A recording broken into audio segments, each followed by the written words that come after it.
ক্ষমতা ছাড়াই কি তবে কল্যাণ রাষ্ট্রের মডেল বাস্তবায়ন করছে জামায়াতে ইসলামী? 2026 সালের প্রথম রমজানেই এক বিরাট চমক দেখালো জামায়াত শিবির, যেখানে প্রথাগত রাজনৈতিক দলগুলোর ফোকাস থাকে 5 স্টার হোটেলের বিলাসবহুল ইফতার পার্টি আর কূটনৈতিকদের খুশি করার দিকে। সেখানে জামায়াত ও শিবিরের ওয়েলফেয়ার পলিটিক্স বা জনকল্যাণমূলক রাজনীতি এক নতুন বার্তা দিচ্ছে দেশবাসীকে। আজ আমরা বিশ্লেষণ করব কিভাবে কোনো রাষ্ট্রীয় প্রোটোকল ছাড়াই তারা সাধারণ মানুষের হৃদয়ে জায়গা করে নিচ্ছে।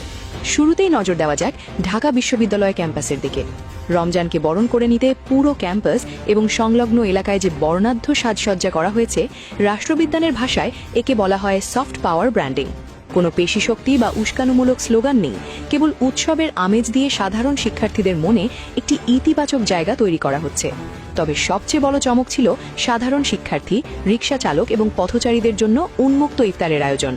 বর্তমান আকাশছোঁয়া দ্রব্যমূল্যের বাজারে যখন একজন সাধারণ মানুষের জন্য মানসম্মত ইফতার জোগাড় করা যুদ্ধের মতো, ঠিক সেখানেই হিল করেছে শিবিরের ওয়েলফেয়ার উইং। কোনো লিফলেট বা বক্তৃতা ছাড়াই তারা ক্ষুধার্ত মানুষের পাশে দাঁড়িয়ে যে আত্মিক সম্পর্ক তৈরি করছে, তা যে কোনো রাজনৈতিক ভাষণের চেয়ে হাজার গুণ শক্তিশালী। শুধু ছাত্র শিবির নয়, জামায়াতে ইসলামীর মূল দলও এবার দেশজুড়ে বড় পরিসরে মাঠে নেমেছে। তারা সমাজের ছিন্নমূল ও চরম দুস্থ পরিবারগুলোকে টার্গেট করে পুরো 1 মাসের খাদ্য সামগ্রী বা রমজান রেশন পৌঁছে দিচ্ছে। পলিটিক্যাল ইকোনমির ভাষায় একে বলা হয় মাইক্রো লেভেল ওয়েলফেয়ার। যখন একটি পরিবার নিশ্চিত হয় যে আগামী 30 দিন তাদের খাবারের চিন্তা নেই, তখন সেই সংগঠনের প্রতি তাদের এক ধরনের নিঃস্বার্থ আনুগত্য তৈরি হয়। জামায়াতের এই সুশৃঙ্খল নেটওয়ার্ক প্রমাণ করছে যে ক্ষমতায় না থেকেও যদি মানুষের মৌলিক চাহিদা পূরণ করা যায়, তবে তারা ক্ষমতায় গেলে প্রকৃত কল্যাণ রাষ্ট্র গঠন করতে পারবে। আকাশের দিকে তাকিয়ে হাঁটলে মাটির পাথর চোখে পড়ে না।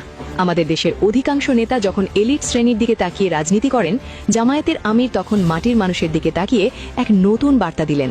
এবারের রমজানের সবচেয়ে বড় রাজনৈতিক ও মনস্তাত্ত্বিক মুভটি দিয়েছেন স্বয়ং জামায়াতের আমির ডাক্তার শফিকুর রহমান।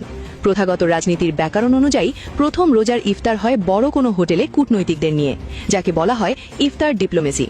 কিন্তু ডাক্তার শফিকুর রহমান সেই চেনা ছক ভেঙে প্রথম ইফতারটি করেছেন এক এতিমখানায়। পিতৃমাতৃহীন শিশুদের সাথে মাটিতে বসে একই প্লেট থেকে খাবার খাওয়ার সেই দৃশ্য সোশ্যাল মিডিয়ায় ভাইরাল হতে সময় নেয়নি। এটি কেবল একটি ছবি নয়, এটি একটি সিম্বলিক পলিটিক্স।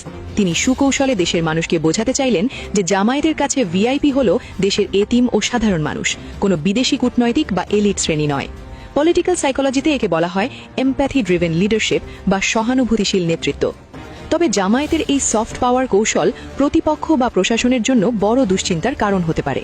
যদি এই জনকল্যাণমূলক কাজগুলো সাধারণ মানুষের মাঝে জামায়াতকে তুমুল জনপ্রিয় করে তোলে, তবে ভবিষ্যতে প্রশাসনিক বাধা বা আর্থিক চ্যানেলগুলো বন্ধ করে দেওয়ার মতো ঘটনা ঘটতে পারে, যেমনটি আমরা বিগত বছরগুলোতে ঢাকা বিশ্ববিদ্যালয়ে ইফতার মাহফিল নিষিদ্ধের ক্ষেত্রে দেখেছিলাম। সব মিলিয়ে এবারের রমজানে জামায়াত ও শিবিরের এই মানবিক পদক্ষেপগুলো রাজনীতিতে একটি নতুন বেঞ্চমার্ক তৈরি করেছে। তারা প্রমাণ করেছে যে রাজনীতি মানেই কেবল ক্ষমতার লড়াই নয়, রাজনীতি মানে মানুষের চোখের পানি মোছানাও। প্রিয় দর্শক, জামায়াতের আমিরের এতিমদের সাথে ইফতার এবং শিবিরের এই ওয়েলফেয়ার মডেল নিয়ে আপনার বিশ্লেষণ কি?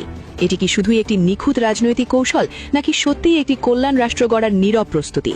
আপনার যুক্তি নির্ভর মতামত কমেন্টে জানান। ভিডিওটি ভালো লাগলে লাইক ও কমেন্ট করে শেয়ার করুন। আমাদের চ্যানেলের সাথেই থাকুন। ধন্যবাদ।